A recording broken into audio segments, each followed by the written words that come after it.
Welcome to the Exploring Neurodiversity podcast for adults who support neurodivergent children. I'm Adina from Play, Learn, Chat. I'm an autistic AuDHDer, speech therapist, professional educator, speaker. This podcast is recorded on the Aboriginal lands of the Gadigal and Bidjigal people. Hi, Bri. Hi, Adina. How are you? I'm very, very excited. You are my first guest in 2026. Oh my gosh, I'm so honoured.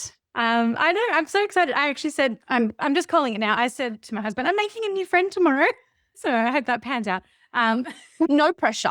Look, we've chatted online, but it's really, this is our first chat, actual chat. So welcome. And now for those who have not met Bri, technically Brianna, but Bri, I see you use that quite a lot.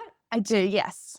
So Brianna Thomas is a multiply neurodivergent, including, but not limited to, AuDHD, PDA, and some fun mental health things. Yes. A clinical psychologist, co-director of the Psych Hive, an amazing affirming psychology practice in Canberra, Australia. And you have a very on-brand mug, which you showed earlier. Is that intentional, or you just happen to love bees and that's why the theme is there? We have, if you've been to the Hive, you'll know everything is bee themed. It's gorgeous. Brilliant. It's so fun. Yeah. I love it. Very sticky in the mind. Yes. And you're a PhD candidate at La Trobe University studying neuroaffirming autism in younger children, which is brilliant. What an important space to be in. You're a singer, a musician, a wife to Beth, and a dog mum to two fluffy border poodle. That's the one. Yes. Love that. I just love the combined, like the portmanteau names of different dogs. They're so much fun. And an earring maker and collector. Yes. If I didn't know you were AuDHD, a lot of these things are clues how many things you do. Wonderful. And she's also a certified play therapist and loves bringing elements of creativity into everything she does. Her work at the clinic is mostly with neurodivergent young people, building their confidence and identity, which is a lot of what we'll be chatting about today, and doing neurodevelopmental assessments with autism, ADHD, and learning difficulties. And she focuses on making a safe space for LGBTQIA plus community, doing assessments for trans kids seeking puberty blockers and hormone therapy as part of their gender journey. What important work. Yeah, I love it. I love it so much. Yeah, like who better? I'm sure there's others too. It's important that there's not just you doing this work. But I know we're going to find out today a lot of ideas and supports and ways of thinking about support for divergent kids, gender divergent kids, and where the creativity fits into all of that. Great, weird question sometimes, but how are you? Like this moment, this life, whatever you want to answer. Yeah, I love that you're asking in a way where you're like, I'm like genuinely interested in your answer, and it's not like a, hi, how are you? I'm good. How are you? I think I'm like doing a little bit of a body scan. I was thinking about this before we jumped on. I think I'm quite regulated. I feel pretty clear in my body. Maybe a little tired because I've been staying up watching the tennis. Yeah, loving the Australian Open at the moment. My mum taught me how the scoring works when I was younger. So because I understand it, I like it. I'm not a big sports person, but it's fun. I can say that because I don't understand it, I don't like it. I think it's the very opposite for me, but I like that you like it, and that is important. Oh, thank you. You're feeling you're quite regulated. That's brilliant. Yes, I feel quite regulated, and I've had a few sessions this morning with clients, and I really try and regulate throughout my sessions, so I find them quite calming. Even if big stuff's coming up, I'm like really trying to move my body and breathe, and we're often doing creative things in session, which I find really calming. I wanted to show for anyone who can see me, I made this feather. I decorated. It's like just wild and crazy. Okay, picture description for those who are listening. I'm seeing, well, you could describe better, but I'm seeing some sequins glued onto a feather. Yeah. Tell me more. It has an eyeball. It has like puffy foam stars. It has a pom-pom. It just a little bit of everything. It has a bell. And I feel like it actually quite well depicts me and my sense of creativity. Like it's chaotic, but colourful. Yes.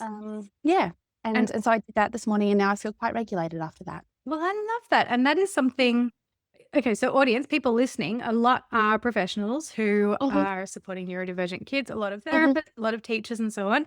And I know there's also a lot of parents as well who do listen. And I think for everyone, I'm already getting this takeaway of like this beautiful thing where you're with your clients and you're modeling this for yourself. I'm sure it doesn't happen by accident, and I'm sure it doesn't go unnoticed that you're sharing that process of regulation.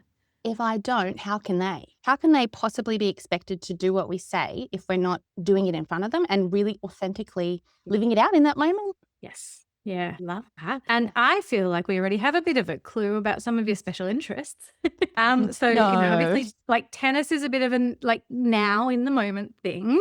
Yeah, but that's probably a bit of a ADHD hyperfocus. It comes and goes. Yep. And what's your, what else pops up for your special interests? Anything colourful. Mm. So I love making earrings. I made these ones. They're all glittery for anyone listening. I've just got these big glittery hoops. Beautiful. I love using resin and colour to make earrings. I just love anything that has colour in it. I love art and craft and baking because it's like colour for the mouth. You know, it's yummy. Are you into polymer clay, which blends both art, craft, and baking? Don't eat it? Yes, 100%. Don't eat it. Don't eat it. No, but my kid has just, I'd like to show it off, but it's still in the oven. She actually was making some polymer clay stuff this morning. She was very busy on that. And there's a big set, like I'm looking at it over there. There's probably 30 colors and I want to get into it. And I'm like, oh, okay, I get so busy on my computer work. How can I make the time? I'm going to make the time because you're sparking already in me. I'm very creative and yet I am very lapsed. I don't make time in my life much for it. And like little moments are good too. It doesn't have to be a 5-hour Sunday thing. Like just little tiny moments like my feather. It was, it was 3 minutes, but it's a pop of color and it brings so much joy. What a beautiful reminder. You can just do it quickly. It doesn't have to be a mega project. Thank you. Thank you. Yeah, no worries. Other special interests include like music and I love singing. I've always been a singer. And the other day, actually, I ran a self-expression through music day for 11 autistic kids, or like most of them were autistic. And it was so much fun. We wrote a song together. Made me so happy. Oh my gosh. Can you say the name of the song? Did it have a name? We actually didn't name it, but it was about friendship and the ups and downs of friendship. I love that. That sounds incredible. Yeah. And baking, what's the last thing you baked? Yesterday, I made some banana bread because I had 5 disgusting bananas that I would never, ever touch. So it went into my banana bread and it was fabulous and really delicious. Yes, that's what the best use of soggy bananas are. Yeah. Did you touch it with your fingers? Look, I had to, and then I had to like do some like shaking it off and breathing and All right. Sorry for anyone listening who has the same ick. We're kind of sharing that. Like, I don't mind eating bananas, love eating bananas, would rather never touch a banana in my life. Like, but the banana bread, delicious. Delicious. Yeah. Good on you. Let's get to you a little bit more, get to know you a bit, and then we'll kind of zoom out and learn a bit about some ideas for how you support kids and how others can take some of that into their lives too. Tell us about your neurodivergence in your life and yourself. Anywhere you want to take that story is completely up to sure. you. So I obviously have been autistic and ADHD my whole life, but it took until I was, in my 30s to realize that. And for others to realize that. And I think one of the main reasons is that I do have the privilege of being quite highly masked, which blessing and a curse. When I can mask, I can get away with things in society and people don't bat an eyelid. But then, of course, I go home and it's exhausting.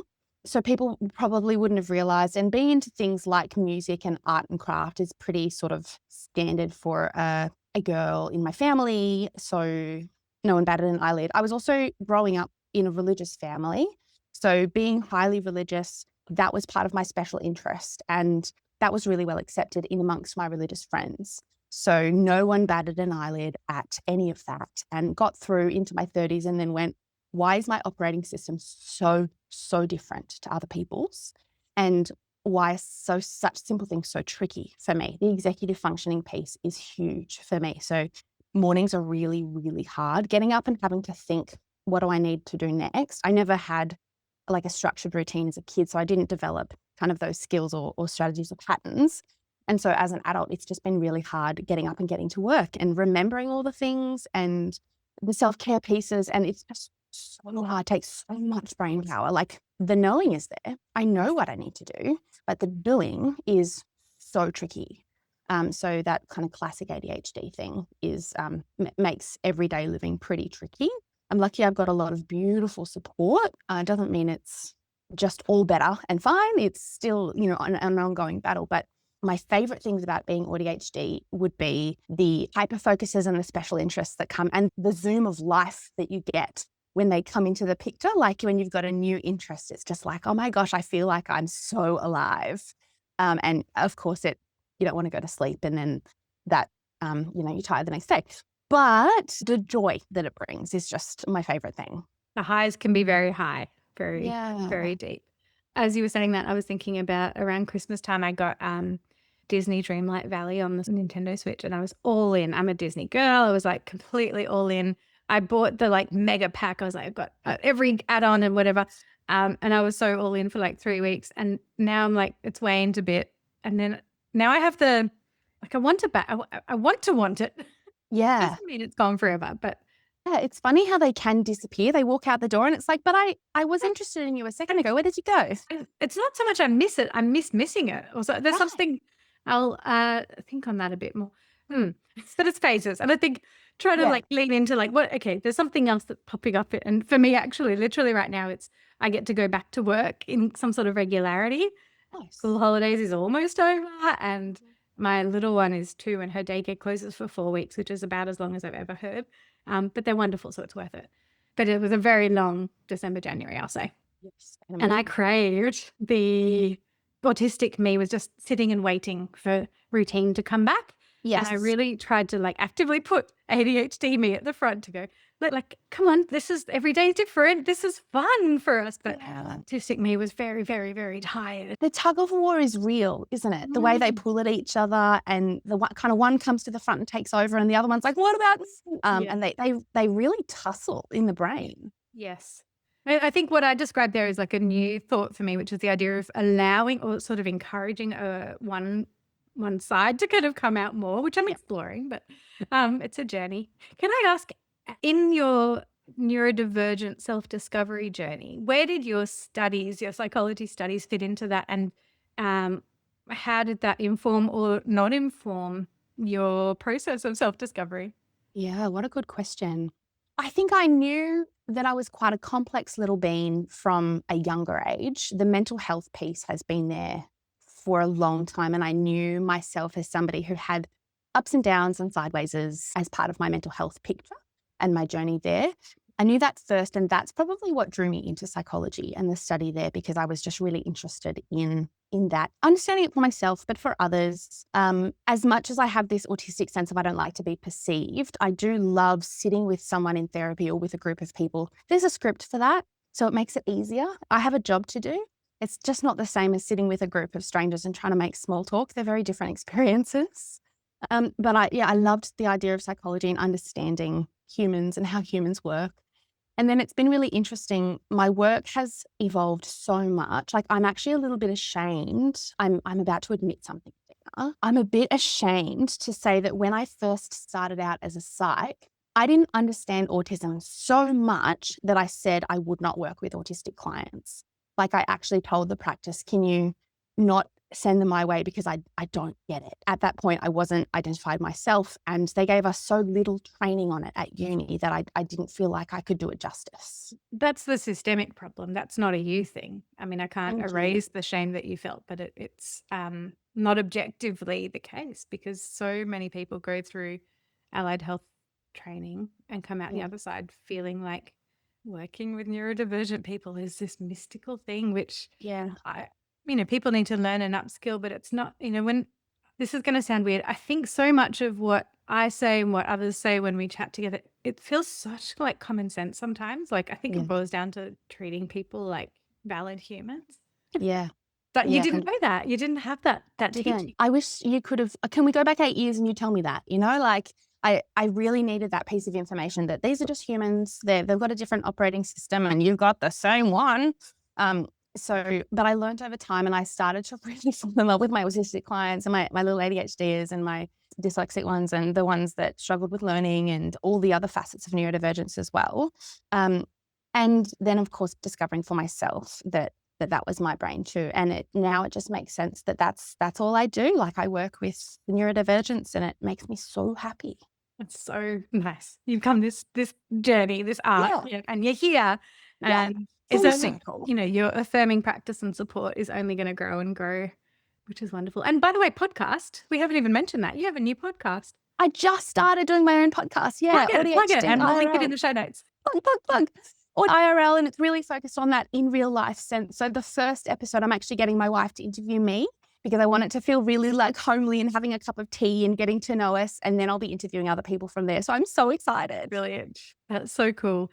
And yeah, you know, anyone listening here clearly likes podcasts. So go and listen to Bree's podcast.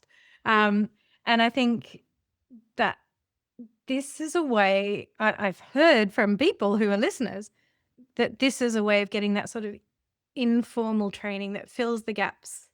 You know, we you, me, and other guests as well, like sharing like a lot of lived experience, you know, clinical experience and affirming practices and ideas. And I am so excited to get into your kind of corner of expertise here. Can you talk about the intersection of neurodivergence and LGBTQI plus identity development in kids? And what should these adults, whether they're professionals or carers, family members, who are supporting neurodivergent LGBTQI plus kids understand? What should adults understand? I would love to talk about this. I haven't had much of a chance to go into this. It's something that I do frequently. I do these little reports for young trans non-binary people who are seeing an endocrinologist and need support with puberty blockers or accessing hormone therapy. And so a lot of what I do is trying to make the safest space for these young people as I can so that I can get their story and advocate for them. I suppose, where would you start? If you're an adult and you've come this far, I would say, okay, things have changed and something hasn't changed, which is that when you were this kiddo's age, you were also trying to figure yourself out and you were just trying to make sense of yourself, who you are and the world around you. It feels like kids have changed a lot and there's all this language now. They're saying, I'm demisexual or I'm a demigirl or, you know, there's all these words that you might not understand, but actually it's the same thing. It is them trying to make sense of themselves and the world around them. So don't be too freaked out. The language might be different, but that's okay. We can learn. We can always ask, oh, what does that mean? Tell me about that. I'm so curious. But that would be the first thing that I would say is don't freak out. It feels like everything's going a lot faster and a lot earlier, but really it's just young people figuring themselves out. I love the way that you're talking about the language, and obviously the language goes around the culture and the knowledge too, but it popped up in my mind. What did we talk about as kids? Tomboys, you know, that was about, you know, if a girl was into, I'm going to go air quotes, like male interests or a bit more active, we'd say, oh, she's a tomboy. That was it. That's all we had. Yeah, but we tried to figure out ourselves and the world in other ways. We had other interests and even getting into, drinking and smoking and dating and, young people are designed to figure themselves out. That's what they're trying to do. And it's just that it just evolves and changes over time and the culture changes. So rather than fighting it, roll with it, get curious about it. And it really is okay to say when someone says to you, like when a kiddo comes to you and says, I think I want to go by they, them pronouns. If you don't understand what that means, just say, cool. I love that you're exploring yourself. Tell me about that. Tell me more. Tell me all the things. Asking is so valid and it's okay if you don't know yet. When I think about, like, it's easy for me to think about acceptance. Like, it's obvious to me. It's not for everyone. I have to understand that. There are some people, maybe it's parents or maybe it's other people in a kid's life who may not be so easily accepting of various gender identities or sexual identities. And I wonder if this is helpful. This is what I want to say to people. To you, is it useful to say, to reframe and remind people it is not about you, the adult, the child and their perception and their experience, and your baggage is not the main star of that story? 100%. Yes, good reminder. And that might be challenging for some people to hear, but I think let's get challenged. Like, let us feel like, okay, I need to learn here. This is a moment for me to learn. And I'm going to put my own ego down and just go, okay, what do I need to find out here that I don't know already? It's also not your fault that you don't know it already. You know, we only know what we know because of our experiences and the things that life has presented to us. So no shame Like, you only know what you know, but get curious. Yes. I love that. Get curious. And there is such a high crossover between neurodivergence and LGBTQI plus Yes. identities, right? Yeah, there really is. So I was speaking to a pediatric endocrinologist recently, and he pretty much said to me, when it comes to our trans young people, we pretty much assume they're autistic until proven that they're not. So there's like, that's the way that it's come across his practice, is that it's such a high crossover. And for young trans people that aren't autistic, I don't, mean to be giving you an identity that's not there, but it's true that the crossover is really, really high. The research around that is mixed. We don't have a beautiful, clean formulation as to why that is, but I think it's something to do with the way autistic young people are so incredible in how they challenge the way society does things and really think for themselves outside the box. I also think that something else that is really happening and prevalent is the way that like autistic young people get told that there's boy and girl, and they're like, okay, well, I feel a certain way, and they're really good at making sense of that for themselves and not just taking the label that is given by society. And they're really good at thinking outside that box and finding what fits for them. And maybe they're more willing to explore those areas, whereas other people might just think, this is what I've been taught. I think that makes so much sense. And I'm thinking about other ways that we neurodivergent folks express difference, whether it's a choice or not. And I'm going to say this because some of the things I'll say are choices or not. One thing I think about when I was, say, 16 to probably 25, I was very involved in a body modification community. Some of my friends from that world, we were like actively social together. Some of my friends from that world, we're still really, really close, mostly just in our online way, but really close. And almost everyone is neurodivergent. And in these 20 years, almost all of us have found out or explored or uncovered a lot of mental health challenges that for many of us have developed into a diagnosis or an identification. None of this surprises me. We opted for different. I used to have a lot of piercings. I have a lot of tattoos. You're looking at it now, but you can't see it because it's under my t-shirt. My whole chest and shoulder is covered with tattoos. That's great. It's not that I hide it. I like my t-shirts that are 15 of the same type. You and I are sitting here with purple and pink hair. Yes. These are choices, and I'm saying this is separate to LGBT. Yes, I get that. Yeah. Queer identity being, not a choice, but how you express it or how you choose to explore that might be. Yep.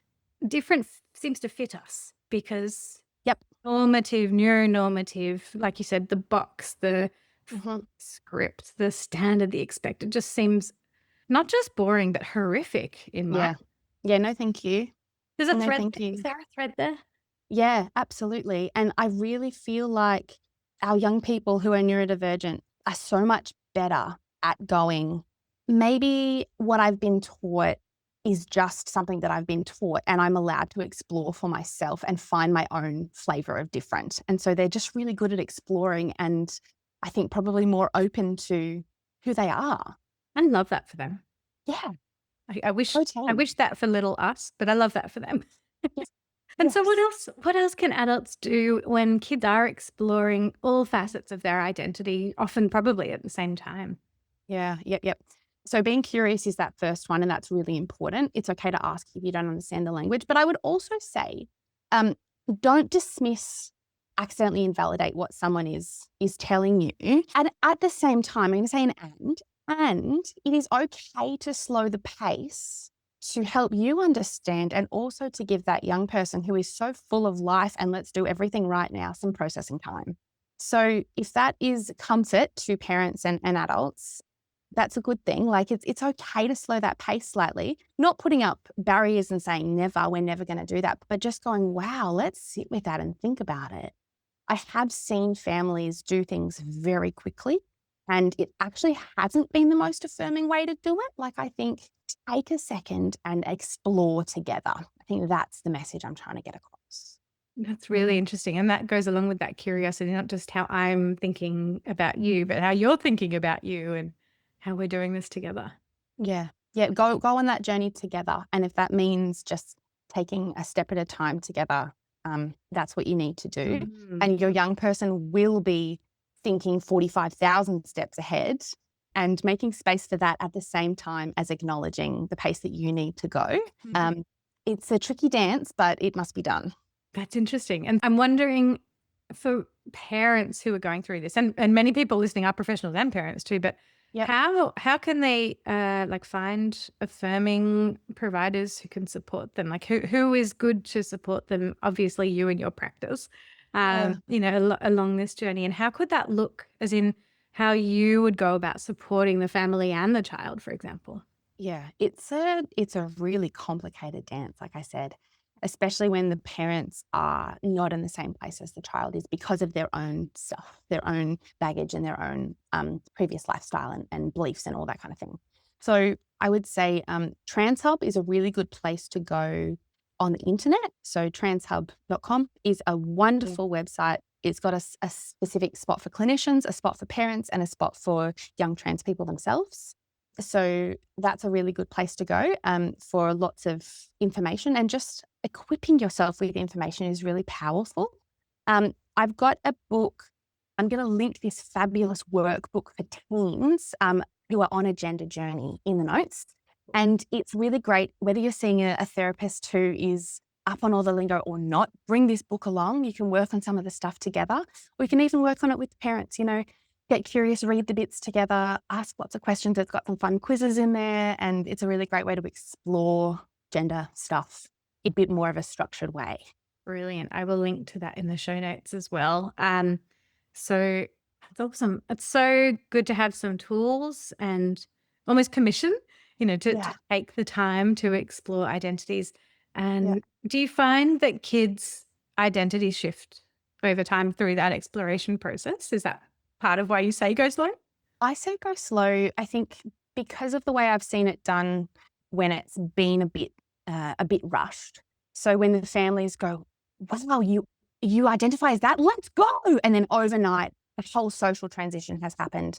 Like they're signing up for the medical transition. It's like there and then happening. And for the young person, seems super supportive, but I think they just need a second to sit with it and like see how it feels when their friends are using their pronouns, and see how it feels when they've changed their name on the roll, and sit with and explore those feelings of, when did I start getting this sense that I'm a girl? Or when did I start thinking that I was attracted to boys? Or when did I start thinking that it's not the gender or the sex of the person, it's just this trait of them that attracts me, like all these different facets of gender and sexuality. I think giving someone a second to process, especially together with their support community, is so precious. It really it makes sense to explore that feeling. I love that way you framed it. So they're trying things out, seeing how it feels as they go through that process. Yeah. And people hopefully show them acceptance. I've just had a couple of extra thoughts. It's popped it into my noggin. That does not even make sense. Anyway, you mentioned about, you know, how does it feel when their name is changed on the school roll, for example? What have you seen schools do well in terms of being open to explore new identities with kids, especially gender identities, for example? What can schools do well? What have you seen done well? Great question. I'm glad that popped it into your noggin. So I think one of the things that I see schools doing really well is good communication with the family. So meeting with the family regularly, both the parents, the caregivers, and the young person, and saying, what do you need from us? The young person, the parents might not know, so they might have to think together and think around, okay, bathrooms. How do we do bathrooms in an affirming way for you? What do you need? How do we do roll call in a way that's affirming for you? How do we do this bullying situation in a way that's affirming for you? How can we really support you there? So good communication, being willing to meet frequently and update the plan as you go, and being really flexible in, you know what, that is not the way that we've done it before, but we're willing to do it now. You know, really being open to being flexible, I think, is so important. And just because something has been the status quo doesn't mean it's the way we have to go.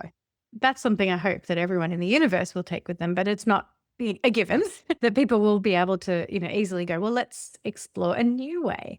That openness would be really important. I think about my daughter's school, and their principal is fabulous. And I Mm. think about the way that he is very, very, very affirming to neurodivergent kids and Beautiful. very open to that kind of attitude that you just explained, that what might work for you, here's some ideas. We've not done it exactly this way, but let's be flexible. That Yep. I would imagine that he would be a model of that same thing, exploring different gender identities.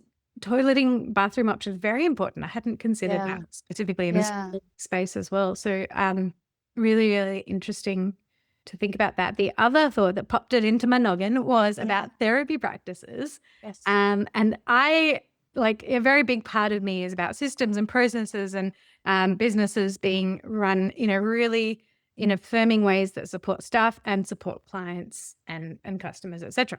Yep. I love talking about things like intake forms and making things smooth and streamlined, but also about capturing the right things. So I very much identify as she, her.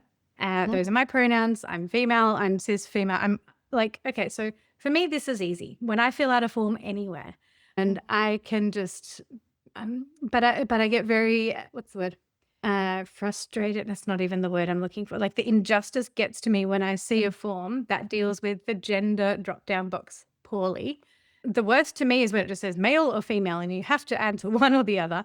What I do see more is some attempt at like male, female, or undisclosed. Is that better? Right. And I know it goes beyond just a gender drop-down box, but that's one example, I think, of displaying openness to diversity. What does your practice do well? And I'm sure it goes beyond the drop-down box. In terms of how can you show that you're welcoming to diverse gender identities? First of all, a lot of trans and non-binary people prefer us not say preferred pronouns because it's not a preference, it is who they are. So get rid of that word preferred off your intake and just ask for their pronouns. You're not trying to catch them out and work out what they were assigned at birth. You just not want to know who they are. And then when you meet them, you can unfold the story. So ask for their pronouns and all the other information that you need. The giving quite a few options in the drop down is good, but then also having an open box for them to tell you a bit about their story so that they're going to feel safe. It's about safety. They need to feel safe that when they walk in this room, you've got enough information that you're not going to do a microaggression or harm them in some way that they've been harmed 40,000 times. So that's really important, is that they can get enough of their story across and then you unfold it together once you meet them. And I just love that simple prompt to keep open text as an option, because we cannot capture all things. As much as it's nice to have a form that you can sort into like A, B, and other, but that doesn't work. That's the whole point. It doesn't work for gender identity. Thank you. Thank you for that. I think it's the little things that demonstrate the values. And I want to see that everywhere. Yeah. I want to head into the world of creativity in a moment, but is there anything else that we haven't touched on specifically around supporting LGBTQI plus kiddos? I had a couple of little thoughts that I wanted to talk about. So one is just noting that it's a lot of unknown and uncertainty at the same time. And if you're autistic, you know that we absolutely love unknown and uncertain things. Sarcasm. Sarcasm alert. So we really struggle with the unknown and with uncertain. So I really want to extend the message that like it's okay to not know. And for the young people, like you want to be giving across this message too of like, what a great period of not knowing and of figuring things out. Let's enter into this period of figuring things out. And whether it's your gender or your sexuality, you don't need to figure it out as fast as you can. It's a journey. And with that, knowing that things might change. And so not saying to a young person, but yesterday you told me you wanted this. Just be humble and roll with the changes because things evolve over time. Your young person is figuring out who they are more and more every day. Create a safe space by checking in often. Be child-led. So you'll have some kiddos that are really hesitant to talk. So maybe for them, offering pieces of your own story.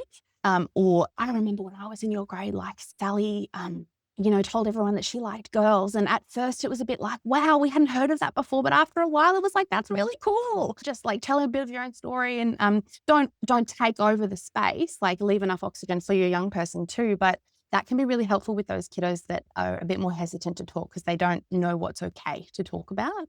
But just, check in often, create that safe space where it's not assumed what they're going to say. You're not assuming who they are and who they need to become. It's just really blank slate. let's discover who you are. And I also wanted to say, like, clarifying the neurodivergence piece is really important, especially that I see in my practice. And I know it was for myself. Like, it's not just for those people who are like, oh, but they've already told us they're non-binary or they're trans, or we've figured out that they're gay or pan or whatever. If you also suspect they're neurodivergent, it's not just another label that's going to complicate things. It's actually that operating system, that lens, and it clarifies things. So definitely go down the path of trying to help the young person figure out their neuroidentity. That's so important. So many like heckin' useful things to take away and to think about. And we are not done. We are far from done, because I am really intrigued about your creative practice. You demonstrated your feather with, the sequins and the eye and all of that. And I'd love to know, I guess, for you, what creativity does for you. And then we can head into how do you then use that in your therapeutic practice. So actually, I'm curious about your creativity as a kid. Like, what was that like? It was like, I remember my dad noticing when I was really little that I loved flowers because they were colorful.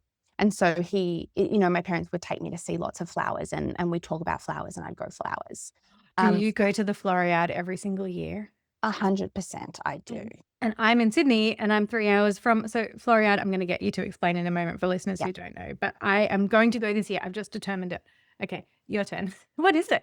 Floriade is a flower show in Canberra that happens every September to October throughout the school holidays. I think it runs for a month, from like mid-Sep to mid-Oct. So hundreds of like flower beds, flowers everywhere. And also you go up on the Ferris wheel, you get to the top and you realize there's patterns. There's like secret patterns through all the flower beds. There's like rainbows celebrating pride, and there's like Minecraft patterned flower beds, and it's just incredible. So yes to flowers, yes to Floriade. Okay, action item for me is we've got a lot of family in Canberra, and we go there, a couple of times a year. We are going to Floriade this year. My girls will be so obsessed, as will I. Yeah, definitely though, bring your loops. It's busy, it's loud, all the accessibility accommodations that you might need. Think of all those things, but it's so worth it. Oh, it sounds incredible. So thank you for the reminder. Well, I reminded us of that, but you said flowers and you live in Canberra. So tell me more about you and your creativity as a kid. Yeah, I think I've always been such a sensory little bean. I have so many sensory preferences, so things that I don't want to be anywhere near, but then so many things that bring me joy through my sensory system. So different touch items, different smells, like I'm a big sensory seeker. And I think that and my creativity are hand in hand, because I feel the world so strongly through my sensory system. And so creativity just makes so much sense when you're exploring and I feel things in my feelings and in my sensory system when I'm being creative. And like visually as well, the colors and then the architecture and all those things that like they really sing to me. So I've always been like that as a kiddo. And I remember, I don't know how they didn't know I was autistic when I was little, because I remember I drew a rainbow in every border of every piece of paper that I ever had. So like you got them in the correct color order always. Always. Great. Yeah. Okay. Wait, should we check? What's your correct color order? Well, honestly, it doesn't have to start like it's the main 6 that you get like in pens and so on. So we've got pink, orange, yellow, green, blue, purple. I'm okay starting at any point, but they have to be next to the right colors. Yeah. Like I feel like it's a little bit it's like wrong to get it wrong, it's wrong. It doesn't feel right. But I will say I'm very accepting. If somebody else has a different opinion, you can do that, but I don't want to see it too much because it literally upsets my eye. It hurts, doesn't it? It hurts. And I would say like almost every autistic girl or young adult will come into my room and order something into rainbow order. Like I don't know why, but it's something that we do. It should be in the DSM. Like it's just like this way of ordering the world into colors that make sense. It's beautiful. It's very calming and regulating. And I guess to extrapolate that out, it's whatever brings you joy. But for us and for many of us, it is, colors looking in the correct order. It's very pleasing. Yes, it's a thing, but it is part of that. Yeah. Seeking order and so on. I love that. How did you go? And I think this is a real AuDHD pull. How did you go, or do you go now when you are creating and you have a vision in mind and you're not able to, or you haven't in that moment been able to create what your mind wanted? Such a great question. kind of creative perfectionism I know many of us, I'm putting my hand up, struggle with. Yep. I think my ADHD sense kind of takes over when I'm creating. Like the autistic operating system likes order and routine and for things to follow a certain path, but the ADHD chaos is loud, and I just love a bit of chaos, colorful chaos, except actually thinking this out loud, there is a correct way to be colorfully chaotic. So yeah, that is definitely a tussle, but I definitely notice it happening. I'm trying to think for other like creative perfectionists. I think the thing is you've just got to start. Do not let it be such a block that you don't start. That's just so sad. Please start and see where it goes, and just hold so much love and self-compassion for, okay, this isn't turning out what my brain told me it was going to be, but I'm in the practice of creating, and I'm allowed to just create, you know? And I think that word practice is being in the practice, but also the act of practicing the imperfectitude. Is that a Yes. word? Let's roll with it. Let's roll with it. There's a book that is brilliant. I don't know if you know it. It's called Beautiful Oops. Oh, I've heard know the it? phrase, but I didn't know it was a book. It is. It's brilliant. And I will link it in the show notes. And it really talks about finding the opportunity in the oopses, in the mistakes and the Yeah. torn pages and the stains and the things like that. Yep. And it's a very creative book in itself. So Yeah. it definitely helps me. It's like a social story to me. And for how I talk about it with other kids, and to kind of unravel that, oh, my picture's not exactly how I wanted, but hey, there's a beautiful oops here. Mhm. Yeah, I've latched onto it because it's been one of the biggest helps for me to push through that, or work on that. Yeah. And going back to that word practice, like you're practicing. It's fine. Creativity is a practice, and you're practicing. Yeah, or a play even. Yeah, you're playing. You're playing. And so how then does that enjoyment and experience and love for creativity, how do you bring that into your therapeutic process? And what can other, we'll say therapists, just to narrow the answer slightly, but I'm sure anyone will take something from it. What can other therapists do to bring into their practice with kids? I think there's a few things to think about. One is like being flexible and allowing yourself to think outside of the box. So like CBT shouldn't just look like worksheets. It should look like, I'm going to hold up something again, but I'll describe it. It should look like little rocks covered in little eyes and mouths and creative, colorful hair with shells all over it. Like it should look like color and shapes and texture and clay and paint. And you do have to work within your window of tolerance. So if I know some of us here at the Psych don't like sand and slime, I'm pointing in the direction of my friend Jade's office because she is like no to those things, but she does so much amazing creativity. She does D&D with a lot of clients and creates these amazing worlds. But I know for me, I like the messy stuff, and that's okay in my nervous system. So figuring out what the boundaries are of your nervous system and what materials you're happy to work with, thinking really flexibly, how can I bring color and creativity into this, especially working with kids? Like it just should not be talking in worksheets all the time. It doesn't work. It doesn't land in their body. Yes. It needs to land to create change. So thinking outside the box of what can happen, getting a few materials, going to Spotlight and just buying a few things. I've got like a tub of creative things, and it's just always sitting in the room where the kids sit. And if that's where they're led that day, that's where they're led. And if we have like an overarching theme of where we need to go, like starting school this week or whatever it is, we blend it all together, and we're talking and we're making, and it works together. But I think being really flexible within yourself. Yeah, that's so cool. And being well stocked up on the miscellaneous. And I think I have some ideas, but I want to hear yours.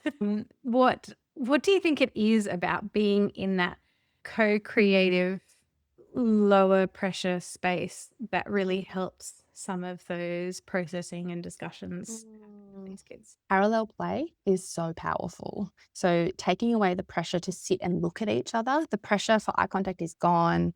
All you have to do is just be together and be next to each other, co-creating, and your nervous system is regulating their nervous system, and they feel held and safe and also allowed to create. So the possibilities are growing and they're thinking outside the box, and it's just incredible. I think safety is like, I love all that you said, but if I've got to pick out one, it's that creating that safety, that space of, I am here with you alongside you doing, not dictating. but sharing. What a beautiful idea to frame that. Thank you so much. You're making me think about the that's time that I have not spent parallel playing and doing craft with my kid. Yeah. Throw And yourself into it. it More doesn't have parallel to be play. hours, like you said. Yep. It's I'm Yep. literally looking at the colors of polymer clay sitting there. She was well into it. And I'm going, oh, I wish I could. Hang on, I'm the boss here. You're my only thing on my person. You're my only person on my calendar today. I'm going to create. You have inspired me directly. Thank you. Oh, that's exciting. Thank you. Sorry, that's a very selfish moment. What have I taken allowed. from our chat? Bree, is there anything else that you wanted to share with these grown-ups who are supporting diverse neurodivergent kiddos that we haven't covered, or something you want to just remind us of? Yeah, I think just be creative in everything you do. And if you are someone who says, oh, but I'm not creative, well, actually you are, because you made a sandwich today and that sandwich didn't exist and then it did exist. So you created something. And even if you were following a scaffold, that's the same as like paint by numbers. It's like paint by numbers for sandwiches. You did it. Yes. Nice. Yeah. And so that's a nice reminder to that, almost permission. Do the paint by numbers. Do Yeah. that. Whatever way actually lets you just play and explore. Yeah, play. What is your version of play? If it's screens, how can you use that with elements of creativity? How can you share that with your kid or with kids that you work with in a way where you're co-playing, co-creating together? Like use special interests of the young person, go on that journey with them, be so present, be so there, and enjoy and regulate as you go. You know, the first thing you asked me is how am I going? And I said, I've been regulating this morning in my sessions. So that's a big encouragement, is like create, regulate as you go, and just like live it, have it as like a way of life. I love it. I love it. And I think about that sandwiches are creative. I think for me, podcasting and podcast discussions, interviews, chats, we're creating something here. And that lights me up. I think I'm very like purpose driven. So I'm like, well, what is the purpose of this chat? Like I said, hopefully to acquire a new friend. We'll determine that in a moment. But also, you know, I know that because I hear the feedback, I always love hearing more feedback if anyone wants to share. But, you know, I hear that people listening to these conversations take a lot out of it, and they take it to their kids and their practices. And that's delightful, knowing, you know, that there's a result. Maybe that's a very autistic version of me that's like, well, what is the purpose of creating? But it's also anything as a creative process. Yeah. It's also capitalism. We've been a little bit stolen by this idea that everything has to be productive. Correct. So I think name that, notice that, and let yourself just play. Yes. Yes. And that's true. So what I need to do, honestly, is bring more into my life, and I'm hoping someone else is taking this too, that is not necessarily purposeful creativity. It's just the play for the play sake. Yeah. Play for play is purposeful. So you are doing it. Still a mission. I'm going to tick it off. I'm going to let you know when I've done the job. Yes. I love it. Going to be a structure to the freedom. It's very interesting to explore that. That's a whole other chat.